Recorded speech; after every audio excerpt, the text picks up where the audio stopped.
राज्यामध्ये नगरपालिका, नगरपंचायत, नगरपरिषदांची निवडणूक झाल्यानंतर पुन्हा एकदा नव्यानं राज्यातल्या महापालिकांच्या निवडणुकांची लगबग सुरू झालेली आहे। साधारणतः 14 तारखेनंतर कधीही आचारसंहिता लागण्याची शक्यता आहे आणि मग अशावेळी संपूर्ण महाराष्ट्रामध्येच शिवसेनेचे मुख्य नेते एकनाथजी शिंदे साहेब यांनी आम्हाला आदेश दिलेले आहेत की ज्या त्या महानगरपालिकांमध्ये बैठका घेऊन उमेदवारांची परिस्थिती समजून घेऊन उमेदवारांना ताकद देण्याच्या दृष्टीनं जे काही काम आपलं मुख्यमंत्री असताना त्यांनी केलेलं आहे, त्याचबरोबर हे 1 वर्षाचं युतीचं काम, त्याचबरोबर पुढचं व्हिजन, या सगळ्या माध्यमातून महायुतीच्या माध्यमातून आम्हाला निवडणुका लढवायच्या आहेत।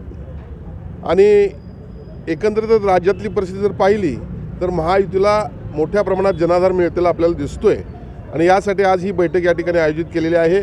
आणि मला खात्री आहे की येणाऱ्या या महापालिकेच्या निवडणुकीनंतर कोल्हापूर महापालिकेवर पहिल्यांदा महायुतीचा भगवा फडकेल। खरं तर महायुती ही एकत्र लढणार आहे की स्वतंत्र लढणार आहे?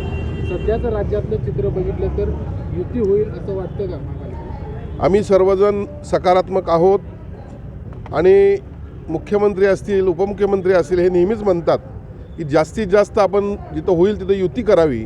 कोल्हापुरात तर भारतीय जनता पक्षाचे ज्येष्ठ नेते सन्माननीय नामदार चंद्रकांत पाटील दादा, शिवसेनेचे पालकमंत्री प्रकाशजी आबिटकर, राष्ट्रवादीचे नामदार हसन मुश्रीफजी यांच्या नेतृत्वाखाली आम्ही सर्वजण ही निवडणूक लढत आहोत आणि सर्व समजदार मंडळी आहेत। खऱ्या अर्थानं या महापालिका असतील, स्थानिक स्वराज्य संस्था असतील, यामध्ये कार्यकर्त्याला संधी द्यायची असती आणि कार्यकर्त्याला संधी देत असताना आमचं धोरण असं आहे की कार्यकर्ता कुठल्याही पक्षाचा असो त्याच्यावर अन्याय होता कामा नये, त्याला न्याय दिला गेला पाहिजे आणि महायुती भक्कम राहिली पाहिजे, आमचं या ठिकाणी धोरण आहे। महायुतीमध्ये साधारण किती जागांची अपेक्षा शिवसेना करते आणि कशी तयारी करते? बघा, या सगळ्या गोष्टी आता चर्चेनंतरच्या आहेत। थोड्याच वेळात माझी महायुती संदर्भात भारतीय जनता पक्षाचे ज्येष्ठ नेते नामदार चंद्रकांतदादा पाटील यांच्याशी बैठक आहे आणि प्राथमिक चर्चा आत्ता माझी त्यांची होईल। आणि खऱ्या अर्थानं शिवसेनेमध्ये आज जो सत्ताधारी पक्ष होता गेल्या वेळेला महापालिकेत, त्याचे प्रमुख कारभारी म्हणून जे शारंगधर देशमुख आहेत यांनी प्रवेश केलेला आहे। मोठ्या संख्येनं नगरसेवक ते घेऊन आलेले आहेत आणि जे विरोधी पक्षात प्रमुख होते सत्यजित कदम यांनी देखील शिवसेनेत प्रवेश केलेला आहे। त्यांच्याबरोबर देखील अनेक नगरसेवक आलेले आहेत आणि त्यामुळे शिवसेनेची ताकद ही वाढलेली आहे। असं जरी असलं तरी आम्ही सर्वजण समजदार आहोत।